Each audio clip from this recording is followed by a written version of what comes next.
Hi, I'm Jen, and this is Fate 40 and Beyond. We are the podcast where midlife gets real. We talk about spirituality. We talk about all of the weird things that happen in midlife that we're just quite not prepared for. Family stuff and relationship stuff and all of the spiritual stuff. Thanks for joining us today. Aside from the podcast, I'm also the owner of Soulful Existence, where I work with women one-on-one through tarot card readings, mediumship, past life regressions, and I help them just to kind of come back to who they truly are. I'm also the creator of the app, The Cosmic Brief, which brings astrology and day-to-day life together so it all makes sense. Today, I have a really fun episode. This is something that's been rumbling around in my head for a little bit, and I have a theory, so I need you to stick with me for a minute. The theory I have is that there are a lot of people walking around who are way more woo than they'd ever admit to a stranger at a dinner party. Because when somebody says, oh, she's woo, you already know the picture in your head. Crystals everywhere and tarot cards on the coffee table, incense burning. She knows her sun, moon, and rising sign, and there's probably a pretty solid chance that she's mid-conversation with somebody who is no longer technically alive. And yeah, sometimes that someone is me. I'm not going to pretend it isn't. But that image, that's just such a tiny corner of what spirituality actually looks like. There are people who in a million years would never call themselves spiritual, yet they still won't put their purse on the floor because it's bad luck. There are people who don't believe in psychics, but 100% believe the vibe. But of course, there's those people who make a wish at 11:11, but don't believe in astrology. And sometimes all it takes for someone to be a little spiritual is just walking out into nature. So today I want to talk about all of it, every corner of it. And I started to think about the spirituality as kind of like this really, really enormous, delicious buffet, the Woo Buffet. And there is just so much amazing, good stuff on this buffet table. You don't have to put all of it on your plate, and honestly, you probably shouldn't. I've tried. There are practices I love, the ones that I've tried and gone, that's not for me. Things I don't fully get, things I'm still curious about, and things that mean the entire world to someone else, but absolutely nothing to me. And that's okay. Like, there's no one at the end of this metaphoric buffet checking your plate to make sure you have the right things on there.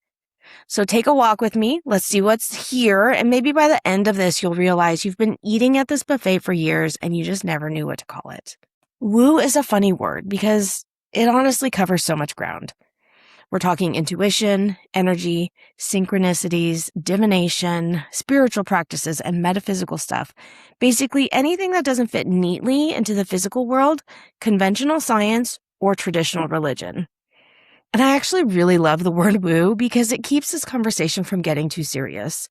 Spirituality can matter to you without becoming insufferably solemn about it. You're allowed to believe something and still question it. You're allowed to have an experience and not know exactly what caused it. You're allowed to be fascinated by something without signing up for every belief that comes attached to it. Because the thing that people get wrong, they think that exploring spirituality means signing some invisible contract. Like you go to one sound bath and all of a sudden you owe the universe a collection of 17 crystals and a jar of moon water. That's not how it works. You just don't. Curiosity doesn't require commitment. Ask me how I know. You can get your birth chart and read it and just think, that's interesting. Move on with your life. You can pull a tarot card just to see what it stirs up and then forget about it for the rest of the day. You can try meditation, learn a little numerology, go to a sound bath and not have a single clue what you're supposed to feel while you're there. I've done that. You're allowed to explore and then also decide it's not for you. And I think that's why this buffet analogy works so well with me. You don't have to order an entree. You just take a little sample of it. And if it's not your thing, you leave it for the next person. Obviously, there's a whole section of this buffet with a giant neon sign flashing over it that says, woo.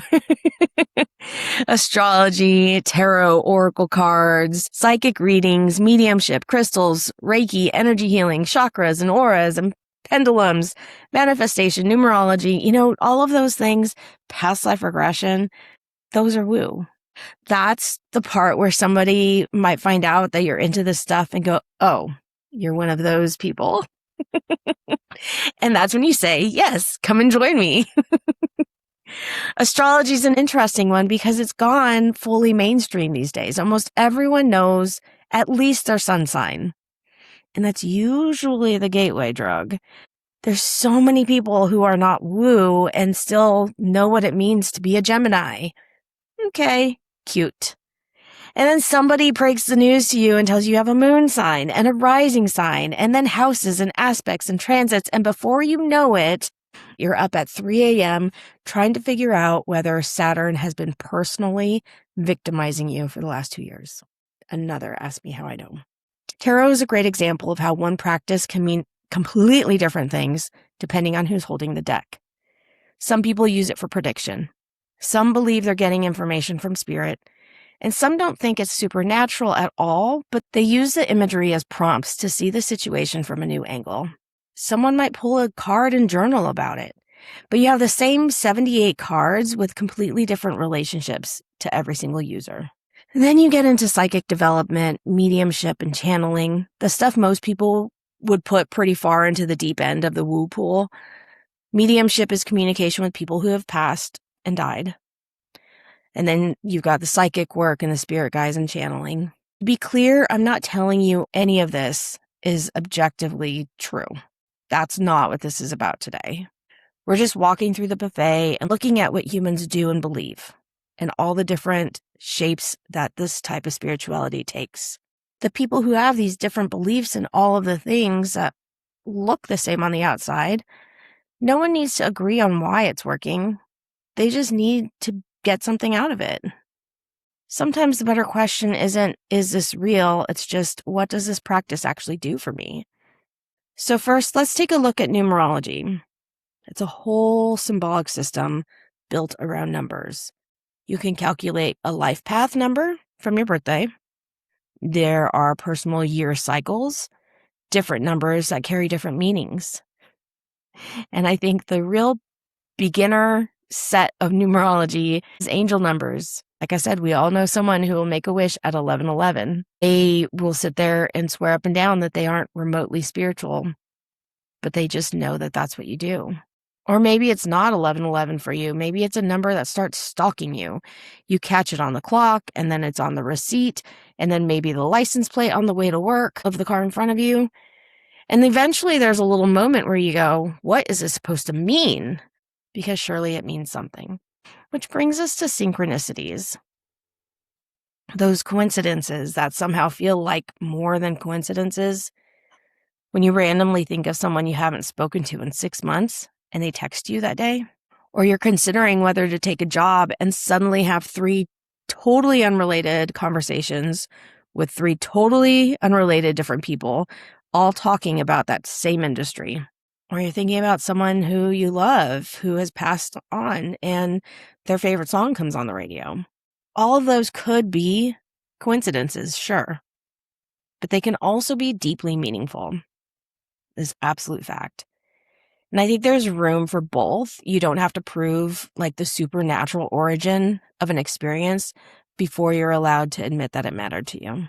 With all of those observational things, let's move a little bit more into the body, because a lot of people who enter into spirituality almost do this by accident through sound baths, singing bowls, gongs, chanting mantras. How many people do you know that have like a special mantra they say? Breath work and meditation, yoga, aromatherapy, somatic work, and even acupuncture. Cultures all over the world have explored the relationship between the body and the consciousness for a very long time. Sound is such a great example because without getting metaphysical at all, we already know that sound affects us. Music changes your mood, certain noises make you instantly tense, and others relax you completely. One song can come on the radio, and suddenly you're 17 again, sitting in your best friend's car singing at the top of your lungs. Sound healing just takes that relationship a bit further. Singing bowls, frequencies, gongs, and vocal toning. People use it to meditate, to regulate their nervous system as ritual. And because something about it just feels energetic to them, they may not have an explanation for it at all. And I think yoga is probably one of the most clear examples of all of this.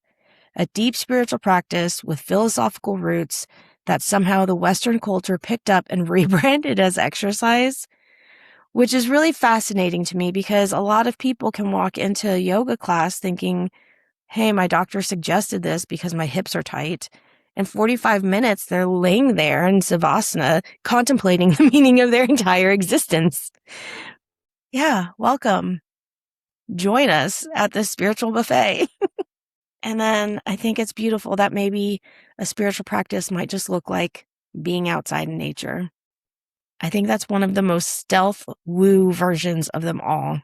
So often when we hear someone who's overwhelmed, they say, I just need to get outside. I just need to go to the beach. I need to put my feet in the grass. Or I feel different around trees. There's a real physical, psychological piece to being outside.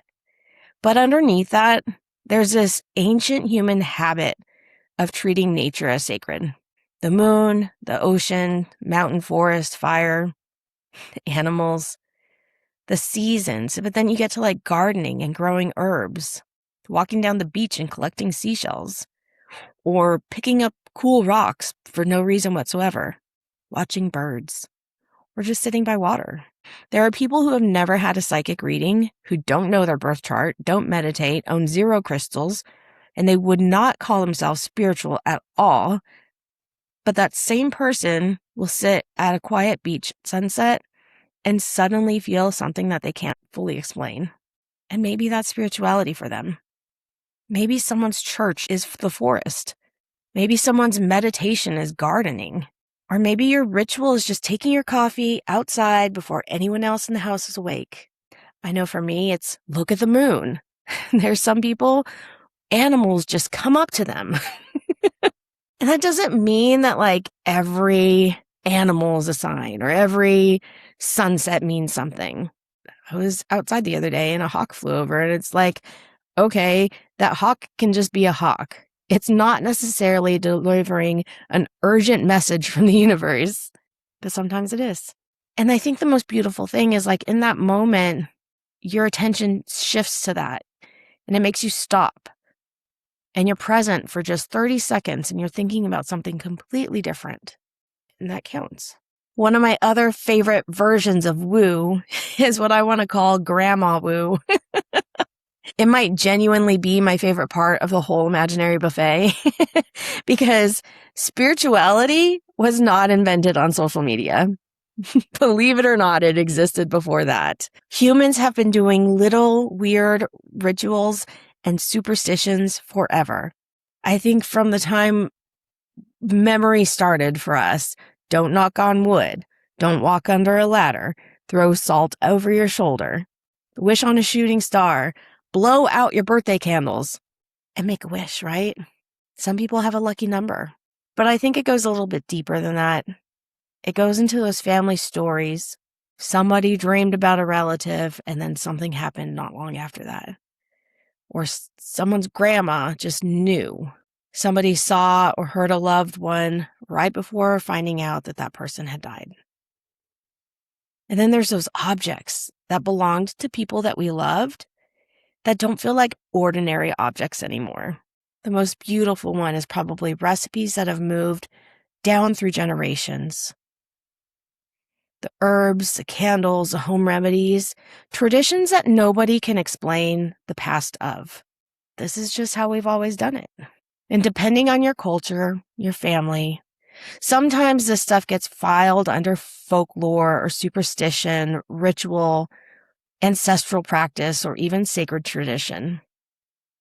And that's exactly why I don't think this type of spirituality can be sorted into little neat boxes. Because one family's superstition is another family's sacred practice. And people have been passing it down for generations without anyone ever once calling it woo.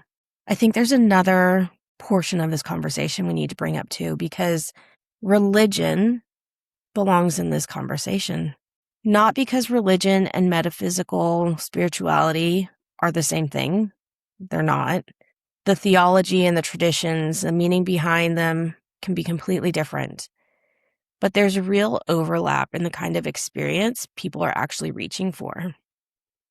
We see prayer, lighting candles, sacred objects, sacred spaces, anointing, laying on of hands, fasting for spiritual reasons, pilgrimages, sacred music, visions, prophetic dreams, even just asking God for a sign or being pulled towards something, but believing a prayer got answered. One person calls it prayer, another calls it manifestation. Someone says discernment, another person says intuition. One person says God guided them, the other calls it the universe. They're not necessarily making the same theological claim, but there is a shared human question sitting underneath all of it. Is there something bigger than me, and can I actually reach it? And now for the people who've been listening this entire time thinking none of this applies to me, I'm not woo. Sure, okay. If you've made it this far, I can guarantee you probably are. But have you ever walked into a room and said the energy in here is weird? Or met someone and instantly thought, I don't know what it is, I just don't trust him. Or even thought to yourself, wow, that girl has really good energy. There are plenty of times that before I was woo, I knew my phone was about to ring. Or I thought about someone and they reached out to me. Or walked into a house or building and felt uneasy for no particular reason.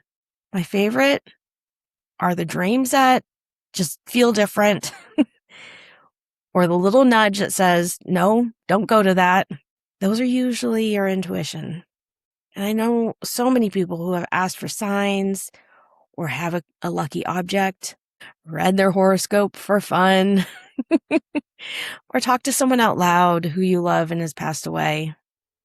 You don't have to accept this official Woo membership card. That's not what this is. But it sounds like maybe you've been looking at the buffet a few times, and that's okay. Because underneath every single one of these wildly different practices are some very ordinary human impulses. We look for patterns, we create rituals, we search for meaning, we call some of it intuition, we wonder about some stuff that we can't explain. We want connection, and we want to understand our own lives. So here's where I land on all of this. You do not need everything at this buffet. You don't need astrology and tarot and human design and numerology and Reiki and crystals and sound healing. No. At some point, spirituality can start sounding like a second full-time job. And I don't need one more thing that I'm failing to do correctly. So pick something and do it well. Walk around instead. Get curious. Notice what makes you think, wait, I want to learn more about that. And then go learn about it. Try the sound bath. Pull a tarot card. Look at your birth chart. Sit outside. Pay attention to repeating numbers if you want to. Meditate. And maybe ask your grandma about the weird stuff her grandmother believed. And if something doesn't do it for you, cool. Leave it at the buffet. It doesn't have to fit. You don't have to like it just because someone else does. Your plate is allowed to change too. Something you completely dismiss today might fascinate you in 5 years. And something that feels central now might not fit in a few years' time. That's okay too. For me, spirituality was never about finding the one correct system and living inside it forever. It is the exploration, the curiosity and the questions and the patterns, the experience of it all. Sometimes it's being okay saying, I have absolutely no idea what that was, but that was interesting. And sometimes spirituality is nothing more fancy than just standing outside, looking up at the moon and feeling something you can't quite put into words. And maybe you don't have to put it into words. Maybe you don't need to explain it. And maybe you don't need to prove it to anybody. You're just allowed to have the experience. So here are the questions I want you to ask yourself. Where do you already make meaning in your life? What little rituals do you already have? When do you actually listen to your intuition? Where do you feel most connected?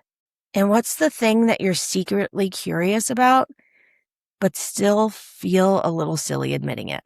Because if this whole imaginary buffet was laid out in front of you right now, with nobody watching, nobody judging, and no requirement to believe anything before you're allowed to explore it, what would you put on your plate?